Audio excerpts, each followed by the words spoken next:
Muchas gracias, Tamara. Buenas noches con todos y con todas.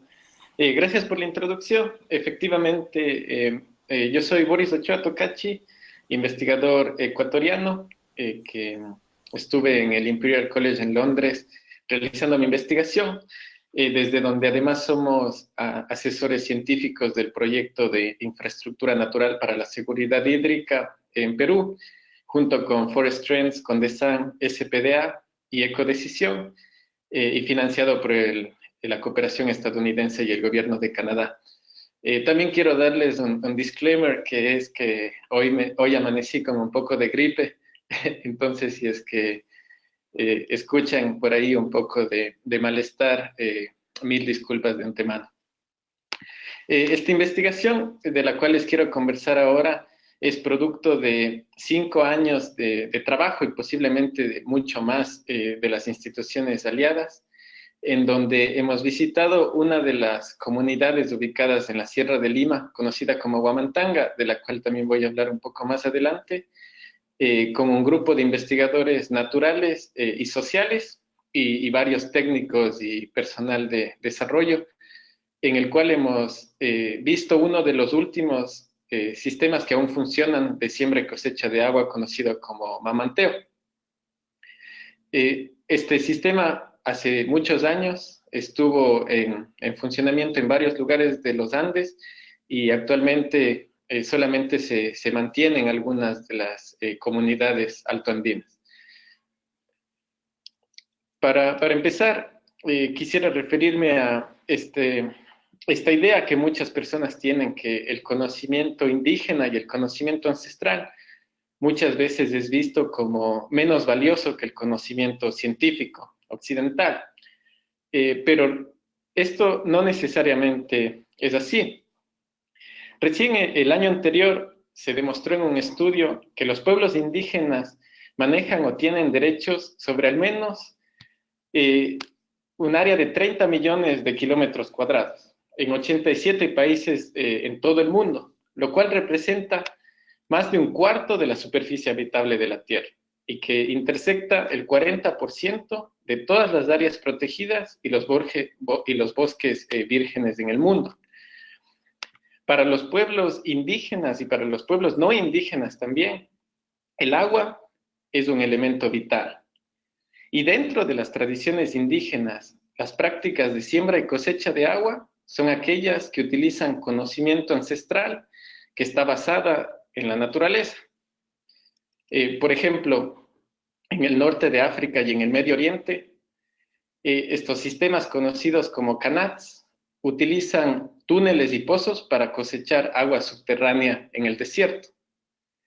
Yéndonos a otro lugar del mundo, en la isla de Pascua, en Chile, la ubicación de las plataformas megalíticas conocidas como ajo, que son estas plataformas horizontales que se encuentran en la base de la fotografía, se explica por la ubicación de fuentes de agua dulce y de filtros costeros, que han permitido a los habitantes de la isla sobrevivir y construir estas otras estructuras de roca gigantes conocidas como Moai, las estatuas gigantes de la isla de Pascua.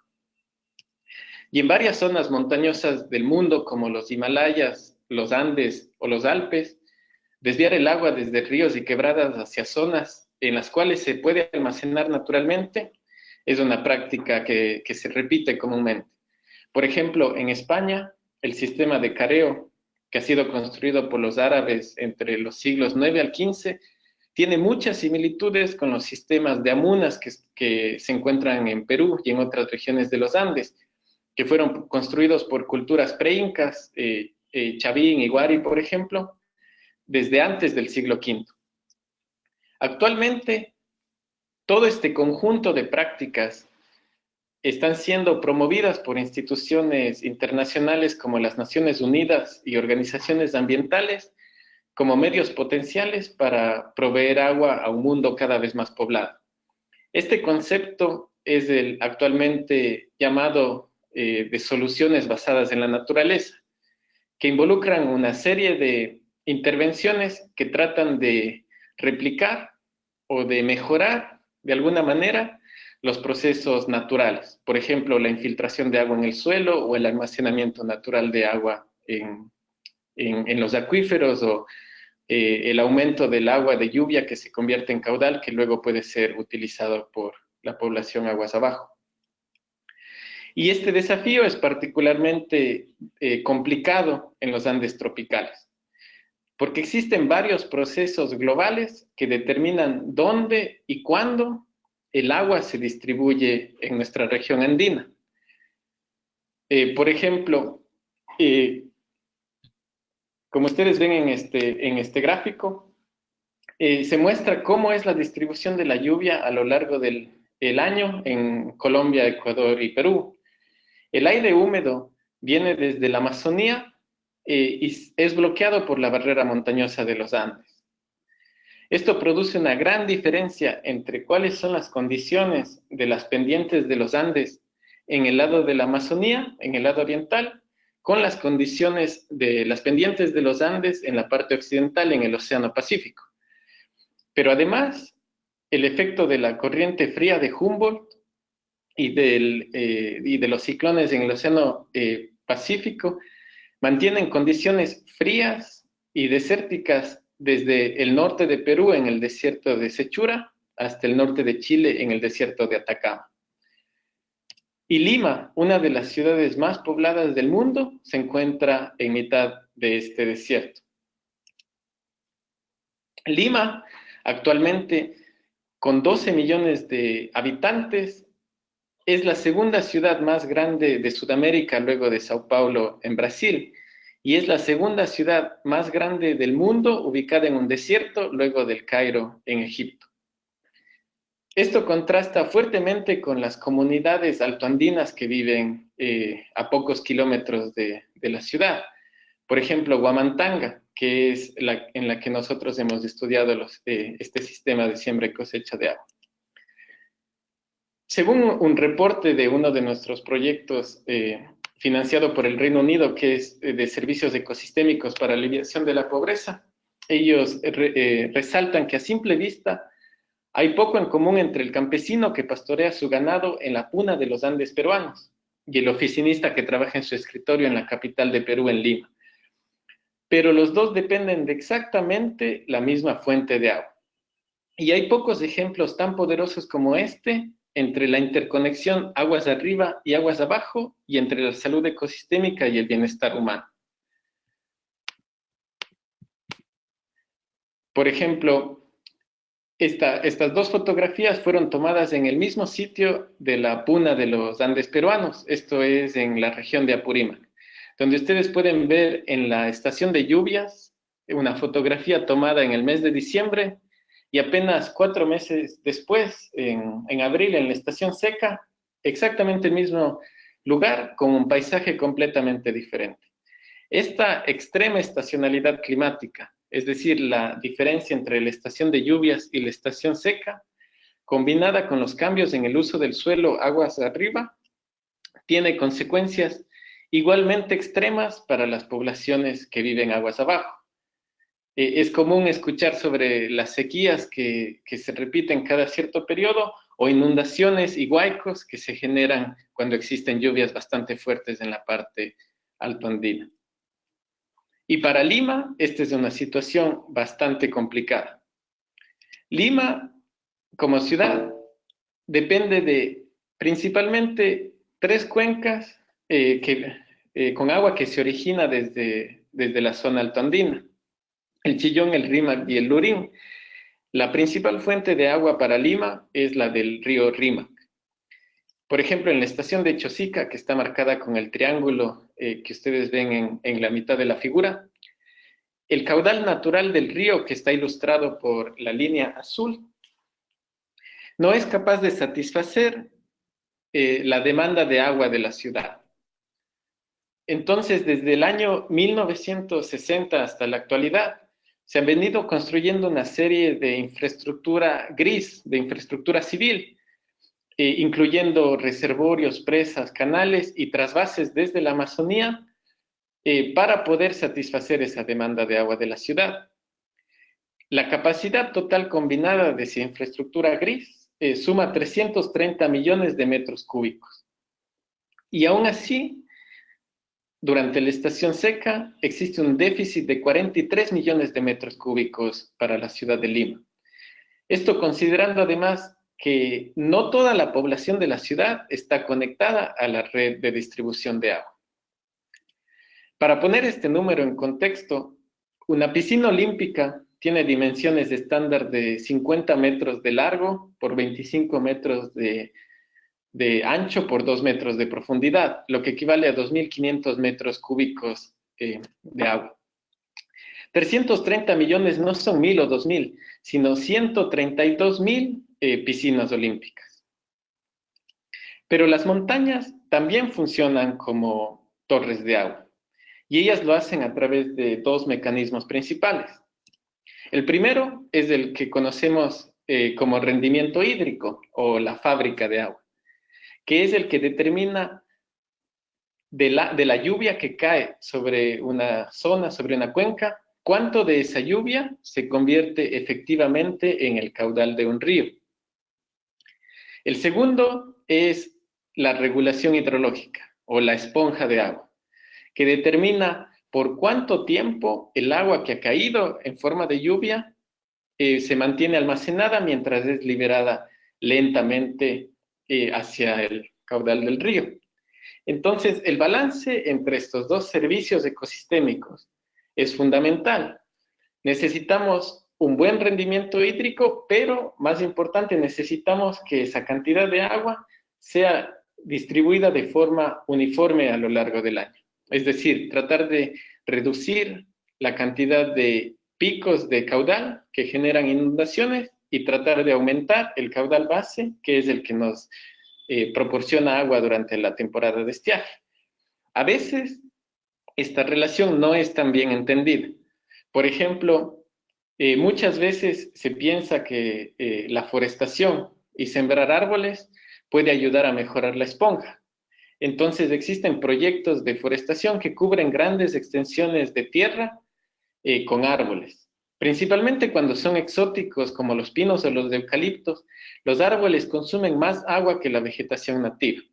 Y esto simplemente reduce la capacidad de producción de la fábrica. Para tomar una decisión de ese tipo, es bueno poder tener un conocimiento sobre dónde y bajo qué condiciones se pueden realizar intervenciones de ese tipo. Por ejemplo, en suelos erosionados, en donde se puede mejorar la capacidad de retención de la esponja, entonces realizar una intervención como esa puede ser beneficiosa. Pero en zonas como la puna o los páramos, que naturalmente son buenas esponjas, entonces no es necesariamente conveniente poner árboles o algún tipo de vegetación exótica. Ahora, esta estacionalidad natural y esta capacidad que tienen las montañas como torres de agua han sido conocidas durante siglos por los habitantes que viven en las montañas. Y para lidiar con esta escasez de agua, las comunidades preincas han desarrollado sistemas naturales de almacenamiento de agua. Por ejemplo, en Huamantanga, en la Sierra de Lima, ellos han desarrollado el sistema conocido como mamanteo. Sistemas similares existen en otros sitios de los Andes, conocidos como amunas. Y estos términos, amunas, que en quechua significa retener el agua, o mamanteo, que según varios conocedores dicen que viene de la palabra de amamantar, la tierra, está bastante ligado a las prácticas culturales de sus habitantes. Por ejemplo, incluyendo festivales, rituales y mingas para limpiar, bendecir e inaugurar los canales y compuertas de manejo de agua. El sistema conocido como mamanteo en Huamantanga funciona de forma que durante la estación de lluvias que ustedes ven en la parte derecha de la pantalla, el agua es desviada desde pequeñas quebradas utilizando canales de desvío, que también funcionan luego como canales de infiltración. El agua es llevada, el excedente de agua de la estación de lluvias es llevada hacia zonas de alta infiltración, lo que permite utilizar el suelo como un reservorio natural de agua. El agua viaja mucho más lentamente dentro del suelo que sobre la superficie. Y el agua que normalmente hubiese tomado tal vez unas horas o unos días para llegar desde la parte alta hacia la parte baja, se demora entre semanas y meses viajando dentro del suelo hasta aparecer en manantiales aguas abajo, donde es recuperada. Esto permite efectivamente utilizar el suelo como un reservorio de agua natural, pero además permite poder hacer un puente para superar la estación seca. Durante esta investigación que les había comentado al inicio, hemos combinado diferentes disciplinas para poder entender de mejor manera cómo funciona el sistema del mamanteo, empezando por algo muy importante que es una relación con la comunidad.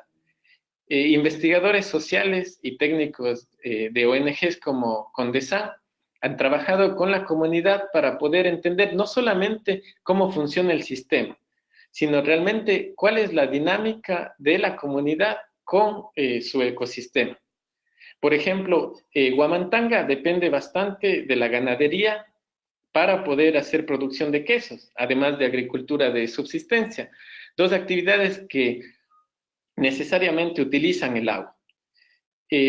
Pero debido a la escasez de agua y a la escasez de producción agrícola, cada vez los animales han sido llevados hacia la zona altoandina, hacia la zona de montaña con mayor frecuencia. El problema de hacer esto es que las zonas en la parte alta comienzan a degradarse también, lo cual reduce la cantidad de agua que ellos tienen disponible para agricultura y para ganadería, lo que les empuja nuevamente a llevar a los animales cada vez más alto.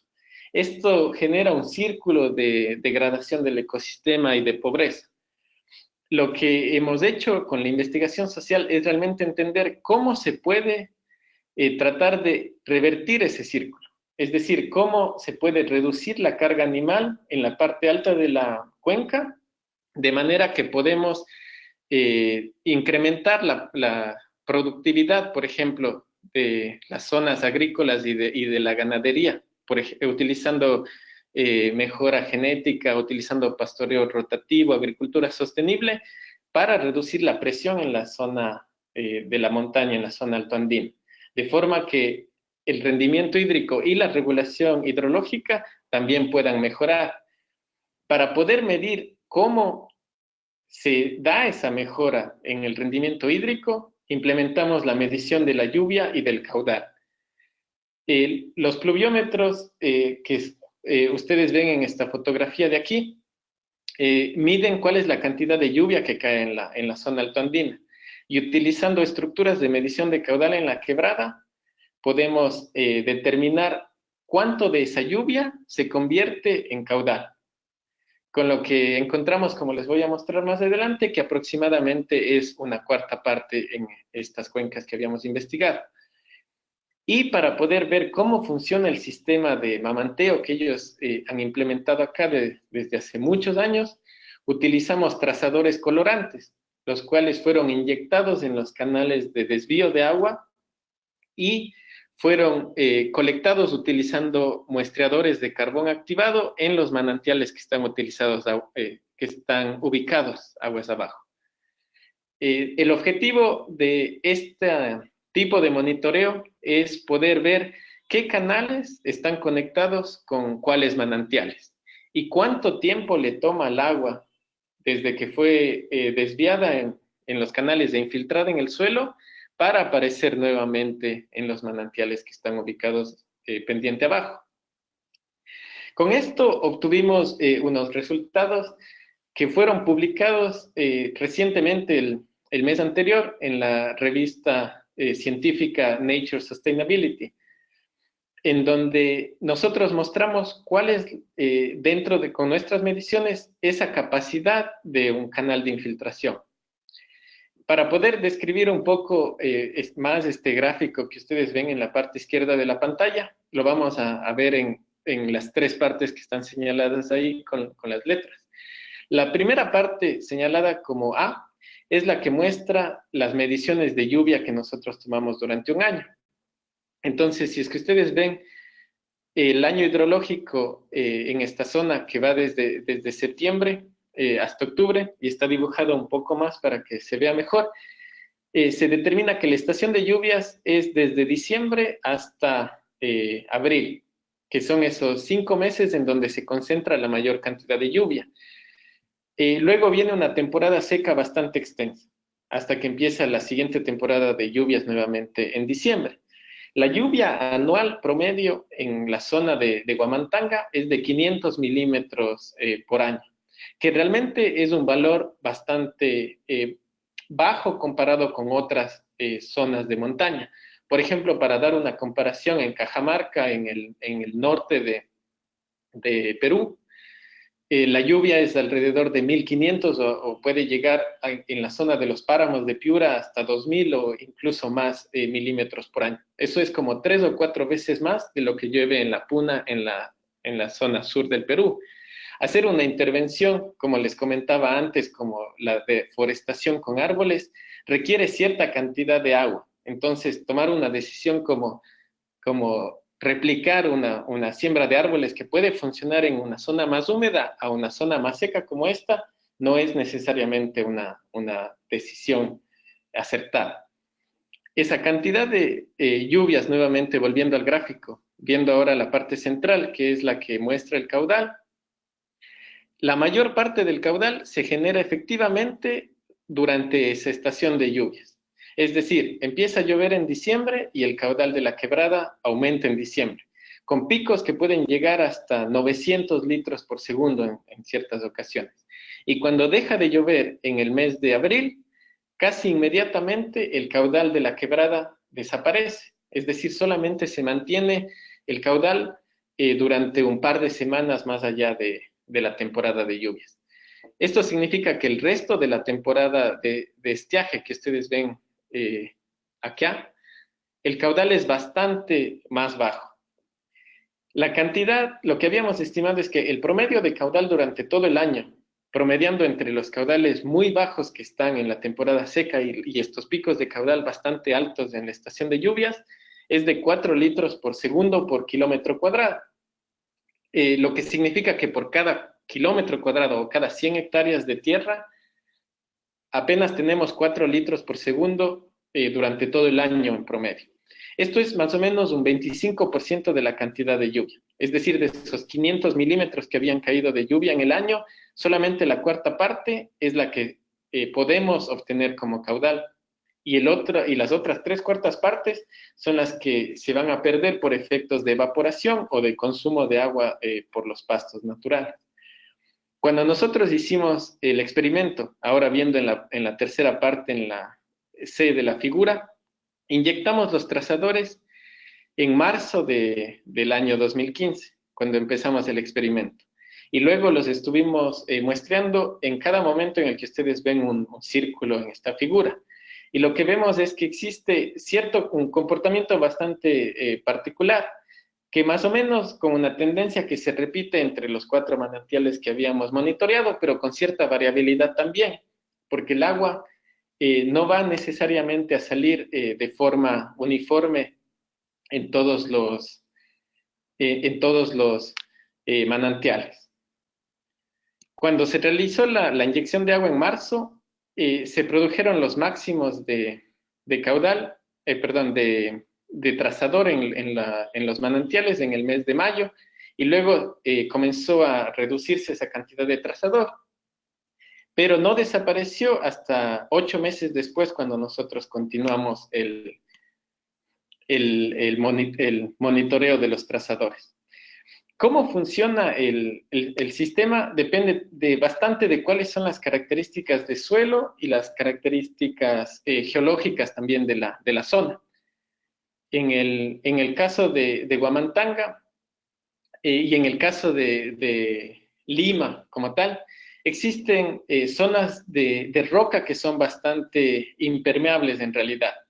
Entonces, no se puede hablar de un acuífero en la zona altoandina que necesariamente está almacenando el agua, sino es el suelo y son las fracturas de las rocas que están ubicadas en esa zona un poco más superficial, digamos, la que mantiene el agua almacenada. Es por eso que producir impactos sobre el suelo, por ejemplo, con ganadería intensiva o incluso hemos visto zonas en la parte alto andina del Rímac, donde se han comenzado a extraer las champas de tierra para llevarlas a la ciudad, es una práctica que puede afectar mucho el ecosistema. Cuando se extrae el suelo o cuando se rompe la estructura del suelo, por ejemplo, con labranza, con cultivos, con ganadería intensiva, con extracción del suelo, se está destruyendo los reservorios naturales del agua. Entonces, las prácticas de restauración, en realidad, lo que tratan de hacer es de restablecer esa capacidad de almacenamiento de agua en el suelo, lo cual es puede tomar bastante tiempo. En esta tabla que ustedes ven aquí es donde nosotros hemos hecho un cálculo de esas cantidades de agua. Como les decía, la lluvia promedio en esta zona es de más o menos 500 milímetros con cierta variabilidad. De esa cantidad, apenas el 25% se convierte en el caudal de las quebradas. Pero el mamanteo no se realiza durante todo el año. La práctica del mamanteo se realiza solamente durante la temporada de lluvias, es decir, solamente cuando haya excedente de agua. Durante la estación de estiaje no existe excedente de agua como para realizar esta práctica.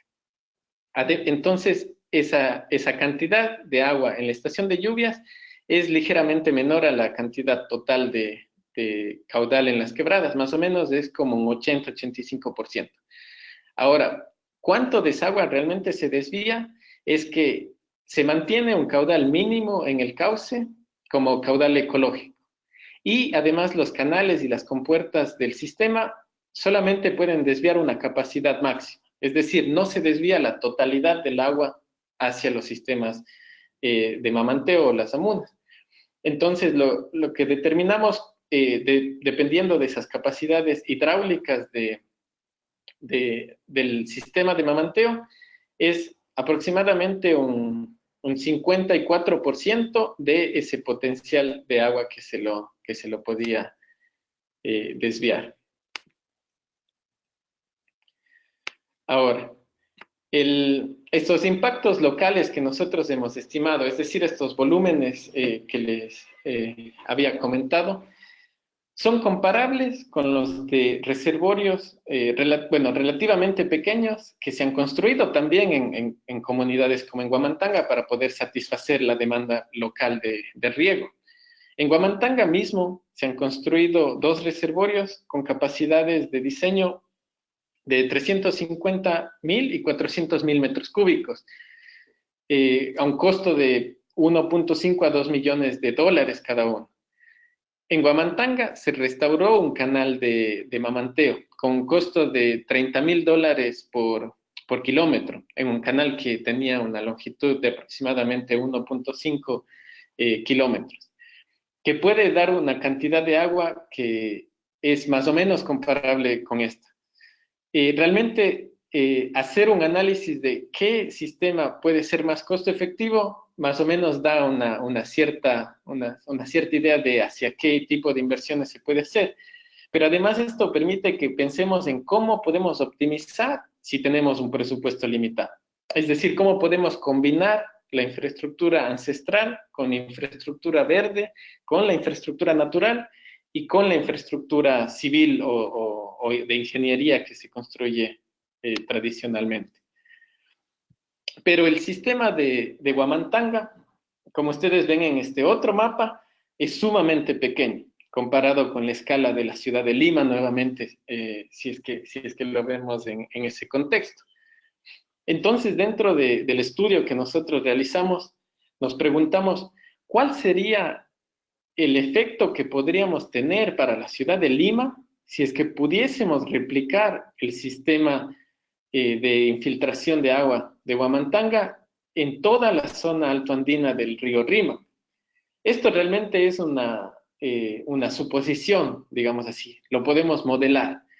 Es mucho más complicado hacerlo en la práctica, es verdad, porque esto depende de cuáles son las características sociales. Como les decía al inicio, el mamanteo como práctica ancestral está fuertemente ligado a las prácticas culturales de sus habitantes. Entonces, replicar una práctica de este tipo no es tan sencillo como es replicar la infraestructura como tal, sino es todo un sistema de práctica cultural y todo el sistema de organización social que también está asociado a las prácticas de siembra y cosecha de agua. Dentro del modelo de simulación que nosotros habíamos realizado, es que si es que fuese posible realizar este escalamiento del sistema de Huamantanga hacia la zona alta de la cuenca del río Rímac, por encima de los 4.000 metros sobre el nivel del mar, que es aproximadamente 1.400 kilómetros cuadrados de extensión, permitiría modificar el caudal del río Rímac en la estación de Chosica, que ustedes ven ilustrado como la línea azul, con un efecto que potencialmente se vería como el de la línea verde que ustedes ven ahí, es decir, reduciendo los picos de caudal y aumentando el caudal base durante la temporada de estiaje. Esto equivale más o menos a desviar 100 millones, bueno, a desviar 200 millones de metros cúbicos por año, de los cuales se podrían recuperar potencialmente 100 millones de metros cúbicos, asumiendo condiciones en las cuales podemos perder, digamos, el 50% del agua.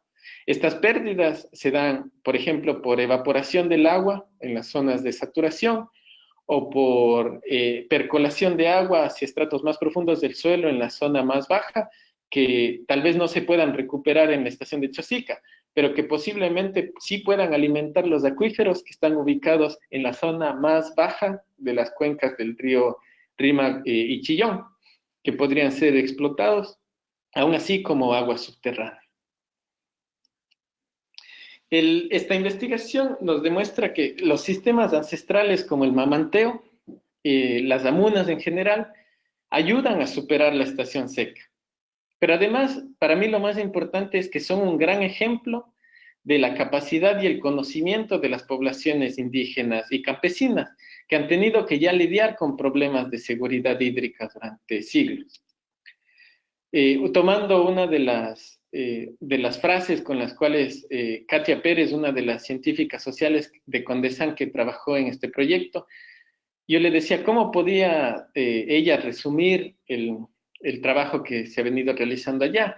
Y ella me había dicho que cuando conversa ella con los comuneros de Huamantanga, ellos varias veces le dicen que los problemas que tienen se dan porque no sabemos, porque no saben, por falta de conocimiento. Y lo que el proyecto realmente buscaba era la forma de superar esa brecha, esa forma de pensar.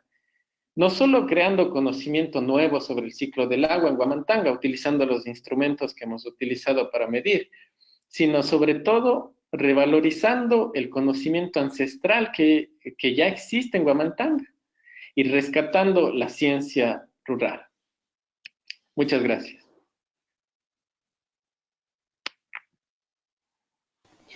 Muchas gracias, Boris. Ha sido una exposición muy interesante. Tenemos una serie de preguntas que han ido llegando. Voy a empezar con la primera y le agradezco a María Margarita Mora, quien viene de la región de La Libertad. Y quisiera saber, Boris, si existe alguna investigación de amunas en esta zona. No sé si tienes referencia. Adelante, por favor. En realidad, personalmente no conozco de investigaciones que se estén realizando allá, pero existe bastante más investigación en el área del conocimiento, digamos, antropológica que la que ha habido en la parte hidrológica. Entonces, es posible que exista alguna recopilación ya de conocimiento que se ha venido desarrollando desde las ciencias sociales. lo que nosotros hemos hecho, por ejemplo, en este estudio es tratar de cuantificar desde el punto de vista hidrológico en las zonas que están más en los Andes centrales del Perú, como en el caso de Lima. También de lo que conozco no existe realmente todavía, es algo en lo que realmente estamos trabajando un poco, es un inventario de dónde están varios de estos sistemas de siembra y cosecha de agua. Existen algunas comunidades que se conocen en donde existen algunos de estos sistemas, no solamente el mamanteo y no solamente las amunas, sino otros tipos de sistemas de siembra y cosecha de agua también. Pero lamentablemente también se da el caso de que mucho de esta infraestructura que existió en algún momento y que fue posiblemente bastante extendida siglos atrás, actualmente bueno, se encuentra en desuso o incluso es bastante difícil de mapear. Ok, Boris, muchas gracias. Mario Hualpa tiene una pregunta introductoria, digamos, una pregunta de clarificación. Quiere saber cuál es la geología de la cuenca y la relación con los flujos de preferencia. Adelante, Boris. Gracias. Como les decía, uno de los factores que es bastante importante de considerar en el estudio y cómo funcionan las amunas es justamente cuáles son las características de los suelos y de la geología.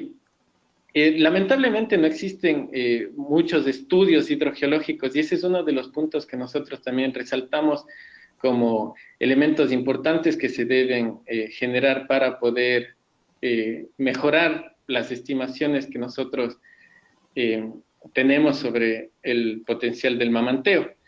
Dentro de esta zona, la geología en Huamantanga está caracterizada por la formación Calipuy, que consiste de una mezcla de material volcánico y material sedimentario. Existe también un estudio que fue publicado por Lerner y coautores en el año de 1982, es realmente bastante viejo, digamos así, sobre la geología de la ciudad de Lima, en donde ellos habían estimado que las zonas altas no contribuyen de forma sustancial a la recarga de los acuíferos que están en la parte baja, principalmente porque existe una capa impermeable de roca que está ubicada por debajo del suelo. Es decir, la mayor cantidad de agua está contribuyendo directamente a los caudales superficiales de los ríos y es en la zona más baja de la cuenca de los ríos Rímac, Chillón y Lurín en donde el agua se comienza a infiltrar. Entonces, contribuyen de manera indirecta, digamos, a la recarga de los acuíferos, cuando el agua ya comienza a fluir hacia los ríos. Entonces, esta clasificación de este tipo de geología es también el que mantiene el Instituto Peruano de Geología, Minas y Metalurgia, el INGEMET, en donde ellos lo clasifican como una zona de roca madre con baja permeabilidad, un acuitardo, como lo llaman.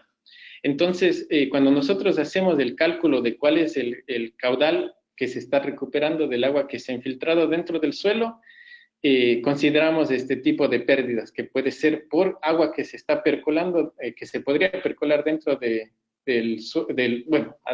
la roca y que podría aparecer más abajo y más tarde luego de la cuenca.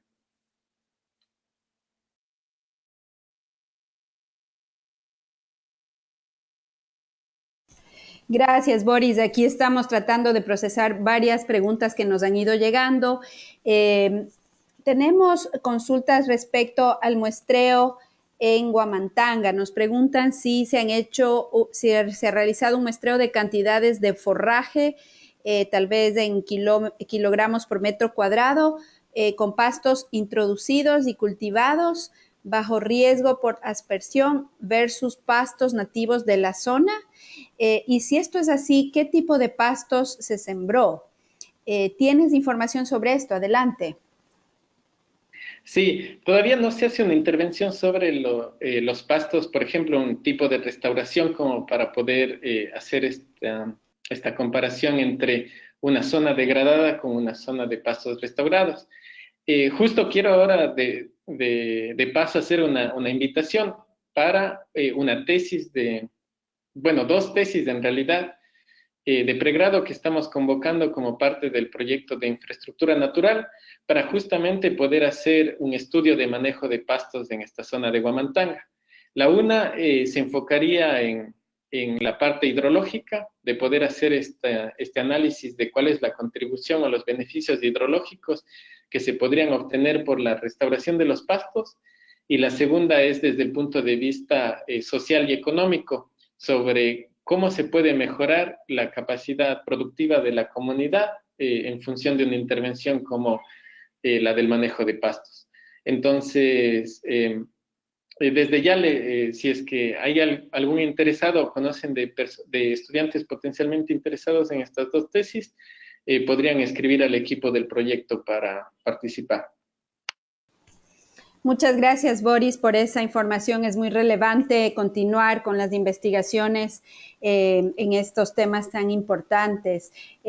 La compañera Yulisa nos escribe, nos comenta que Acuafondo y UTEC tienen un estudio de amunas en Zahuaypata, en la zona de San Pedro de Casta, donde hay un modelamiento hidrogeológico. Gracias por ese comentario.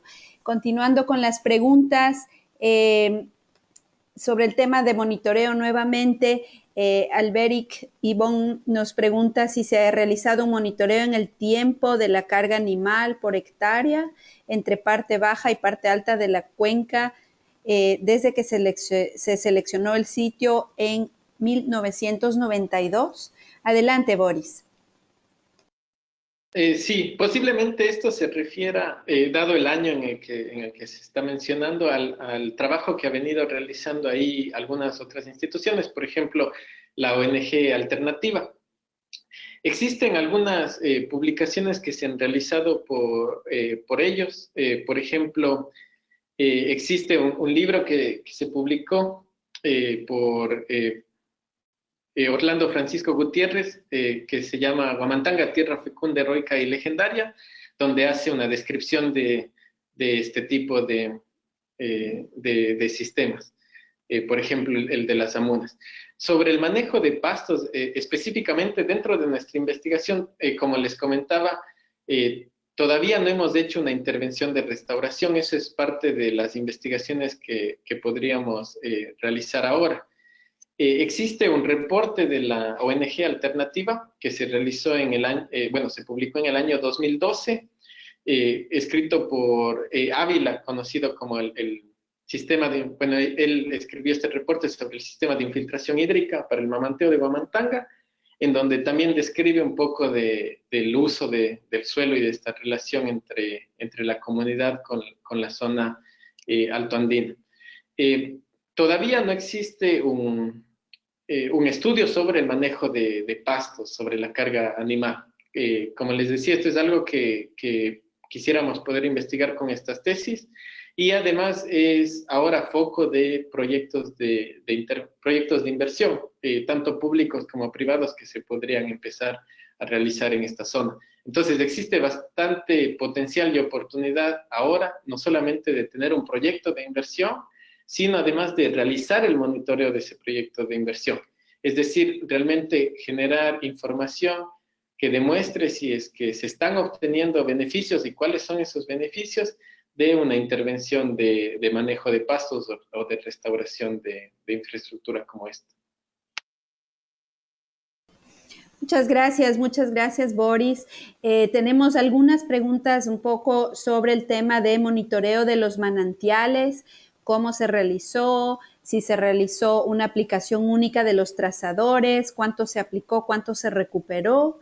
Y relacionado con eso, nos pregunta otra persona presente, Jocelyn, quiere saber cuál es el aporte de los bofedales o las turberas en la infiltración y seguridad hídrica de las zonas altoandinas.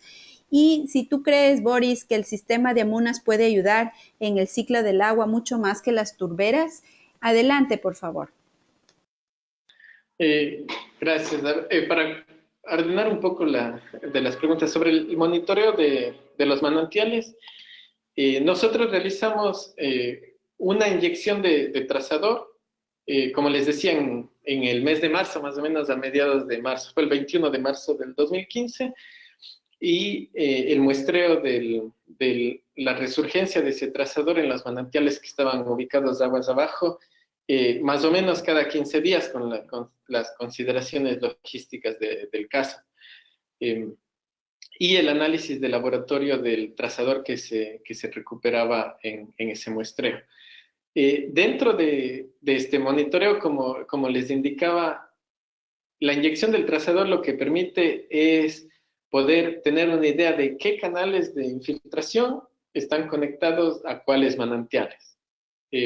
Lo que se hace es inyectar un trazador artificial que naturalmente no se encuentra en el agua, y si es que ese trazador es detectado por los muestreadores de carbón activado que estaban ubicados en los manantiales, entonces significa que ese canal en donde se inyectó está conectado con el manantial en donde se detectó el trazador. Esa determinación de qué canales y qué manantiales se monitorearon se realizó junto con la comunidad, lo cual fue parte también de una investigación de mapeo participativo del sistema. Es decir, probar las mismas hipótesis que tenían los habitantes de la comunidad, en donde ellos decían, este canal está conectado con este manantial. Entonces, probar esas mismas hipótesis. La información adicional que da el trazador es cuál es el tiempo que le toma al agua desde que se infiltró hasta que se recupera en los muestreadores que están ubicados en los manantiales. La información que no proveen los trazadores es cuál es el volumen que se puede recuperar. Es decir, cuando uno inyecta el trazador, nosotros inyectamos una libra de trazador que es 907 gramos en el canal de infiltración, pero no se recuperan 907 gramos en los manantiales.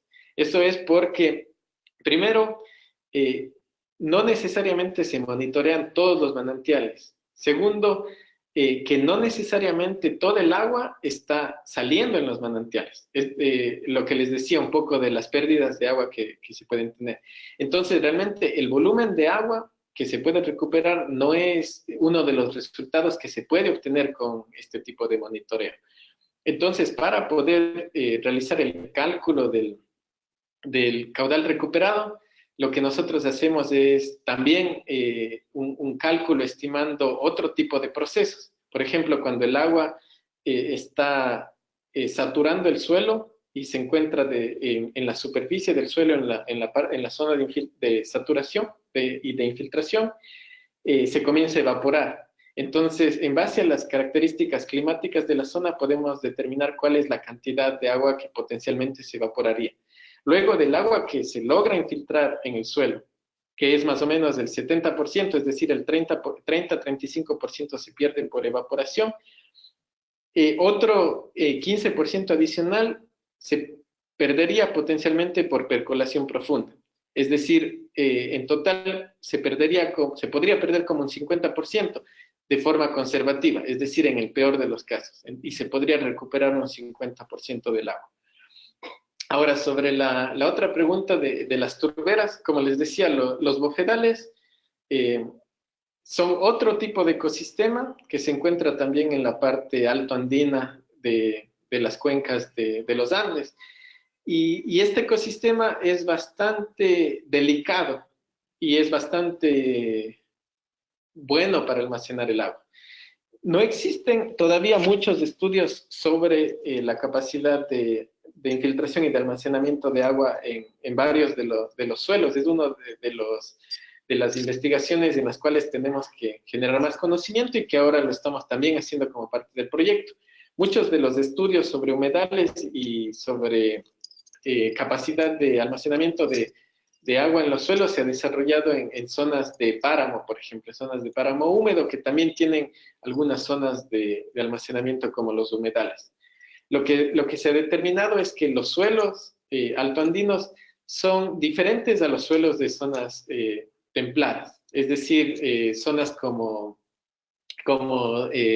suelos en Estados Unidos o en Europa, en donde la mayor parte de investigaciones se han desarrollado. Los suelos de las zonas tropicales de la Tierra en general y de las zonas de montaña han tenido un proceso de evolución también bastante diferente, lo que les ha permitido tener cierta estructura para almacenar el agua bastante buena también, en comparación con la intensidad de la lluvia que existe en estas zonas tropicales.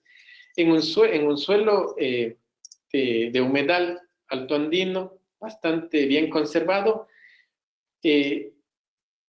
la estructura del suelo le permite almacenar hasta entre un 70 y hasta un 90% de agua en volumen. Es decir, si uno pudiera tomar un metro cúbico de suelo, bien conservado de un humedal, es posible que entre un 70 y 90% de ese metro cúbico de agua, de suelo, perdón, sea agua. Entonces son bastante buenos reservores de agua.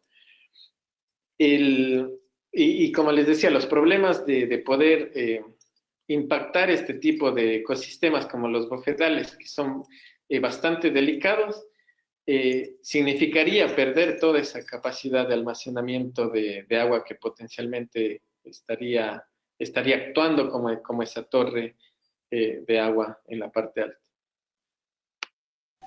Muchas gracias, Boris. Tenemos algunas dudas respecto a la presencia de si hay afectación por la presencia de minería en la zona, por un lado, y también Luis Acosta de SUNAS nos envía un comentario muy pertinente y nos dice que la idea central no es necesariamente encontrar más y más mamanteos, sino que tenemos que entender el funcionamiento hidrológico del territorio y encontrar tecnologías adecuadas para su aprovechamiento, ¿no? Luis dice, por ejemplo, que algo que tenemos que hacer es conservar, promover la conservación de la cobertura natural para conservar el suelo en estas zonas altoandinas. Muchas gracias, Lucho, por enviar tu comentario. Entonces, Boris, pasemos al tema un poco de la minería y después continuamos con otras dudas. Adelante. Gracias. Sí, en la zona específica, en Huamantanga, como tal, no existe una intervención minera, pero existen intervenciones mineras en zonas altoandinas que pueden estar cerca de esta zona. Por ejemplo, en la zona alta, en la parte del Mantaro, que es de donde se realizan los trasvases de agua para Lima, existen algunos proyectos mineros. Por ejemplo, cuando alguien toma la carretera central y está viajando desde Lima hasta Huancayo, uno puede ver varios de estos proyectos que todavía están en esta zona. Entonces, existe, está presente en realidad ahí. Pues, si me preguntas, a mí, tal vez yo te voy a dar por ahora una respuesta que es un poco más ideológica, digamos así. ¿Cuál es el riesgo que uno tiene de perder el recurso hídrico por tener un aprovechamiento económico, como en el caso de la explotación minera? Y te lo digo porque dentro de la misma ciudad de la que yo soy, que es Cuenca, en Ecuador, al sur del Ecuador, también existen algunas concesiones mineras que están ubicadas en las partes altoandinas, en las zonas de páramo, que es de donde proviene el agua para la ciudad de Cuenca y para varias otras ciudades del Ecuador.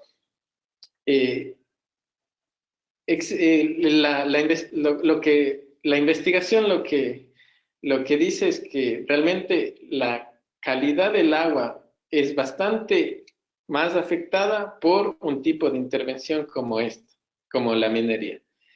En términos de cantidad de agua, depende de cuál es el funcionamiento de de la empresa. Por ejemplo, varias de los proyectos mineros tienen sus sistemas de reciclamiento de agua, digamos, o sea, que utilizan cierto volumen y lo utilizan de forma cíclica. El problema es realmente cuando alguna empresa deja de operar y el remanente, digamos, todos esos, los relaves o toda el agua que ha sido almacenada puede no ser bien manejada. Por ejemplo, si es que existe una destrucción de una presa que estuvo conteniendo el agua, puede producir un desastre ambiental, o sea, increíblemente terrible. Entonces, mucho de estos problemas se pueden dar por intervención, bueno, por problemas de ese tipo. Entonces, tomar esa decisión entre agua o mineral es bastante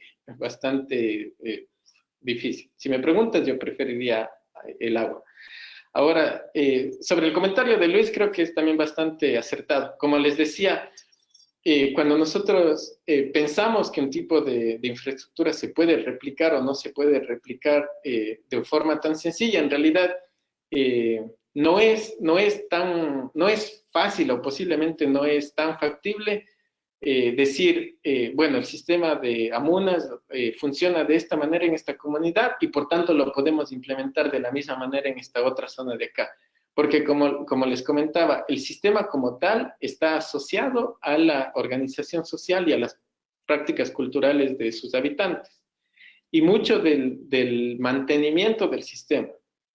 Es decir, ¿por qué los sistemas han sobrevivido en comunidades como Huamantanga, San Pedro de Casta, San Andrés de Tupicoche, etcétera? Es porque existe una comunidad que está utilizando el mamanteo, que lo está utilizando activamente y que es parte de su organización social. Entonces, como dice Luis Acosta, no es necesariamente la idea tratar de buscar una solución ideal que nos permita garantizar que si la replicamos como si fuera una receta mágica, vamos a poder tener agua para una ciudad. Realmente es cómo podemos gestionar mejor nuestro territorio, cómo podemos identificar en qué zonas podemos hacer qué tipo de intervención y cómo podemos tener todo un catálogo de diferentes intervenciones y cómo las podemos optimizar y complementar y llegar a esos portafolios de intervenciones que pueden ser costo efectivas, que además nos pueden dar los beneficios óptimos en términos hídricos y que además están ligados con el desarrollo económico de las comunidades locales y de las ciudades que dependen de esa agua. Exactamente, Boris. Gracias por esta explicación. Tenemos realmente varias preguntas y quisiera referirme a una enviada por Marianela Lavalle. Nos consulta si desde tu opinión crees que las amunas pueden considerarse dentro de un plan de compensación de los recursos hídricos para la zona altoandina. Adelante. Sí, de hecho, una de los elementos pioneros en el Perú es que en el 2014 se publicó y en el 2015 se publicaron la Ley de Modernización de Servicios de Saneamiento, que les pide a las empresas prestadoras de servicios que puedan implementar mecanismos de retribución por servicios ecosistémicos. Y la Ley de Mecanismos de Retribución por Servicios Ecosistémicos mismo que fue publicada por el MINAM, para poder permitir la implementación de proyectos de retribución, es decir, en una cuenca, si podemos entenderla territorialmente, las zonas bajas, que generalmente es donde están ubicadas las ciudades y la agroindustria y zonas de producción económica que dependen del agua, puedan realizar proyectos de inversión en la parte alta, que es de dónde viene esa agua y que además tiene poblaciones que utilizan el agua y que utilizan el territorio. Entonces, estos mecanismos lo que tratan es de garantizar que el desarrollo económico y los servicios ecosistémicos puedan fluir de forma armónica dentro de toda esta zona territorial y que no se concentren solamente en ciertos focos, digamos así. Y dentro de la misma ley de mecanismos de retribución, se pide que se integre el conocimiento ancestral con el conocimiento científico. O sea, de hecho, esa es una de las cosas que explícitamente se dice en la ley. Y dentro de esa ley, una de las maneras de poder realizar esa integración del conocimiento es a través del rescate, de la restauración y de la revalorización de las prácticas de siembra y cosecha de agua. Entonces, esto es algo que también es bastante pionero, digamos, en el Perú. Justamente la semana anterior es que se promulgó una nueva ley también en donde se declara en el Perú de interés nacional la implementación de prácticas de siembra y cosecha de agua en los proyectos y en los programas de recursos hídricos y en los proyectos en los mecanismos de retribución por servicios ecosistémicos.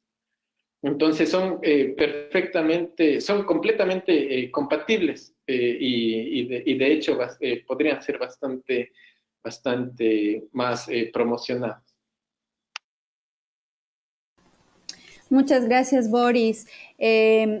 Tenemos una consulta sobre el coeficiente de escorrentía en Huamantanga. Mencionaste que era el 25%, y Peggy Stern quiere saber cómo se calcula este coeficiente cuando depende, además de la precipitación, del uso del suelo y su estado de conservación, que son otros factores que son variables, ¿no?, en esta zona. Adelante. Gracias. El coeficiente de escorrentía es un indicador de rendimiento hídrico. Es decir, la fórmula del coeficiente de escorrentía es el caudal total anual promedio dividido para la lluvia total anual promedio en la cuenca a largo plazo.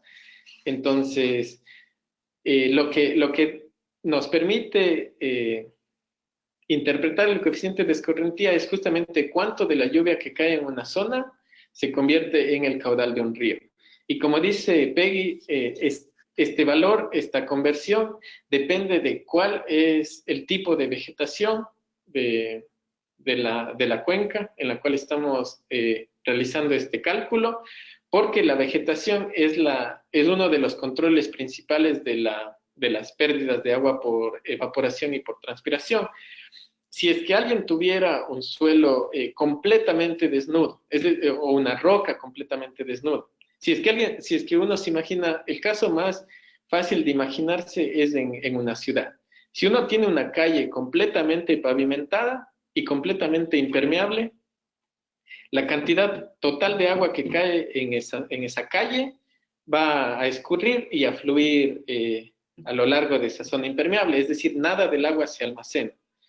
Por tanto, el 100% de la lluvia que cae se escurre por esa zona impermeable y el 100% se convierte en caudal.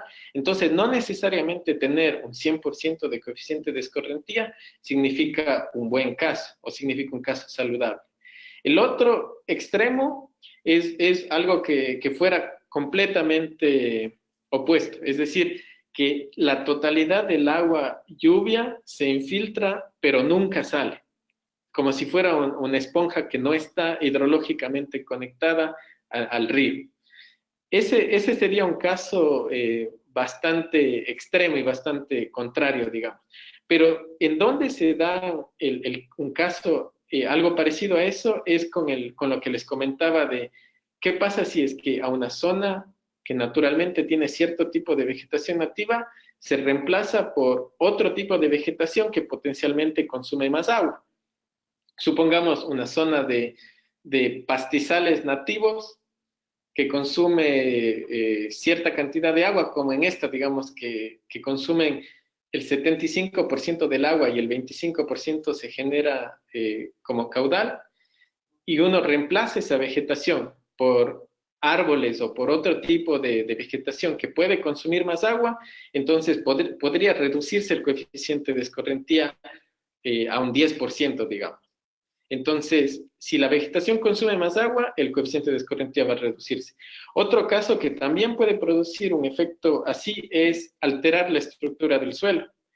Si es que el suelo es más compactado, por ejemplo, por efectos de la ganadería intensiva, si es que el suelo se compacta y no es capaz de infiltrar una buena cantidad de agua de lluvia, el agua que se acumula en la superficie posiblemente se evapora más rápidamente y en más corto tiempo.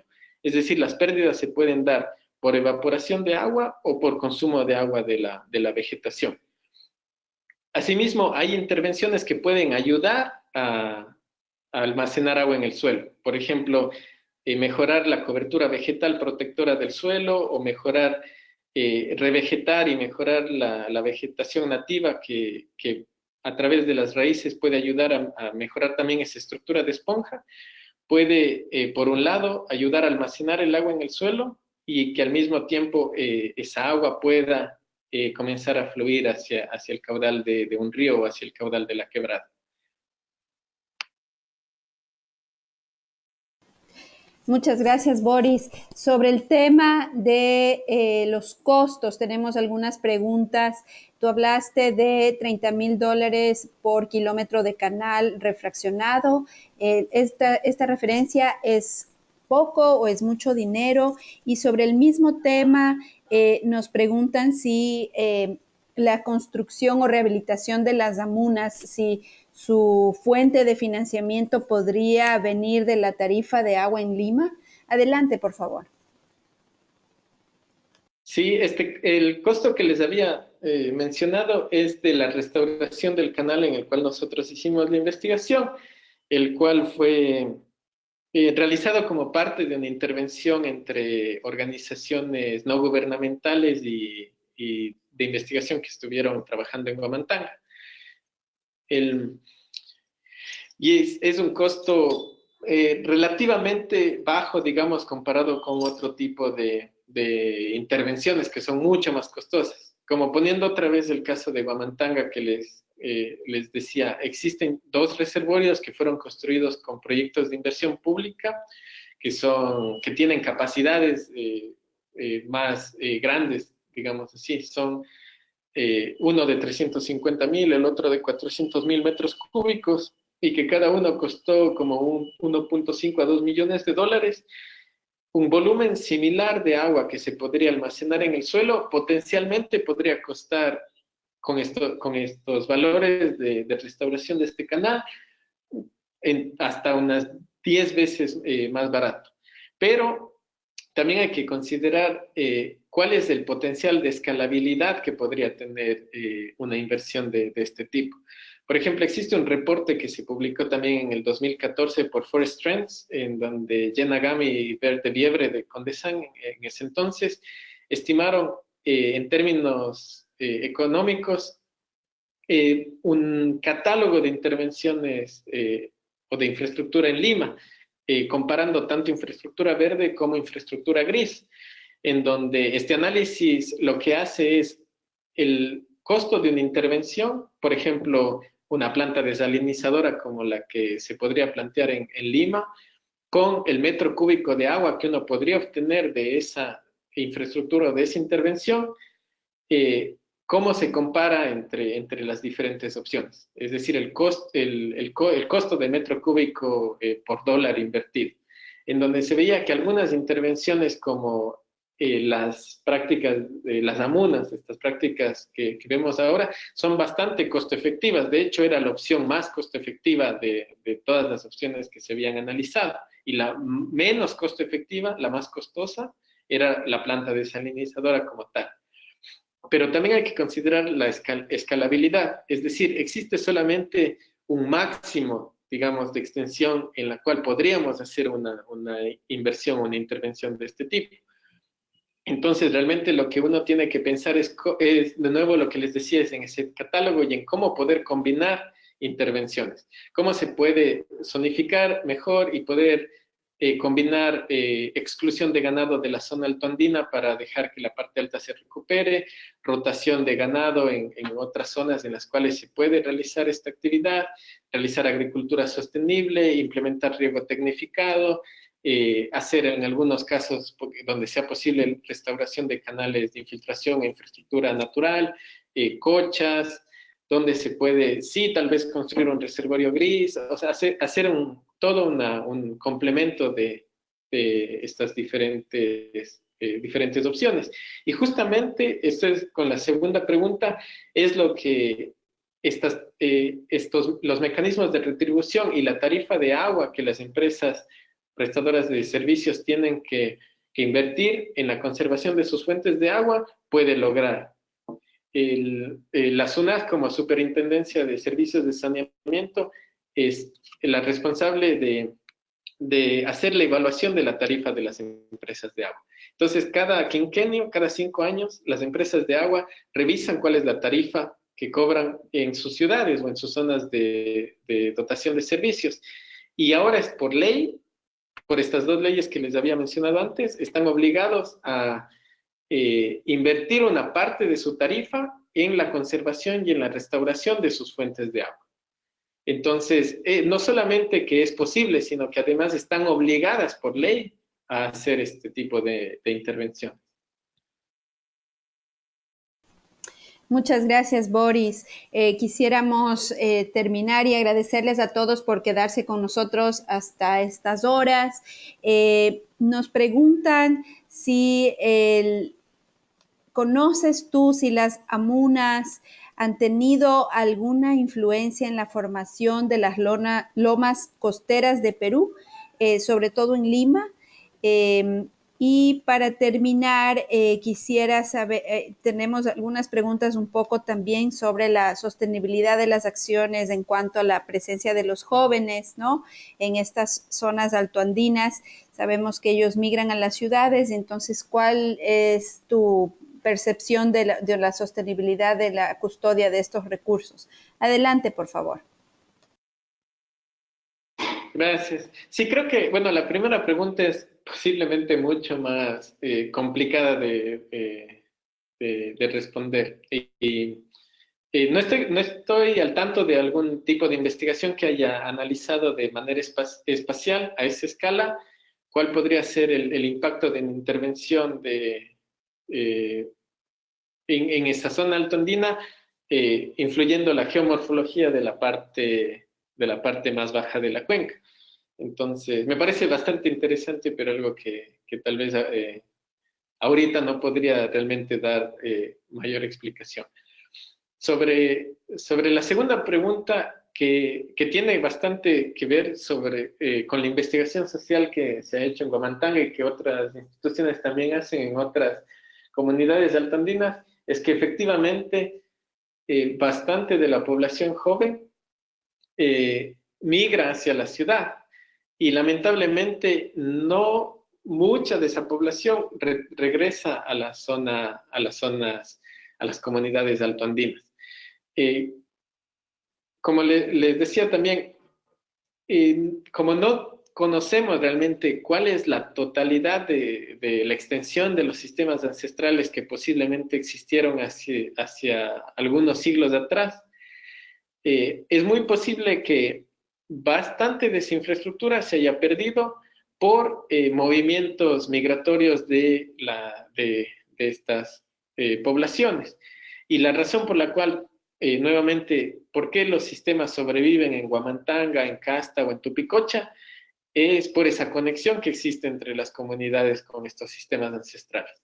Y también existe no solamente la oportunidad de poder rescatarlos, pero también existe el riesgo de poder perderlos si es que no se soluciona un sistema mucho más estructural y mucho más de fondo como es la desigualdad social.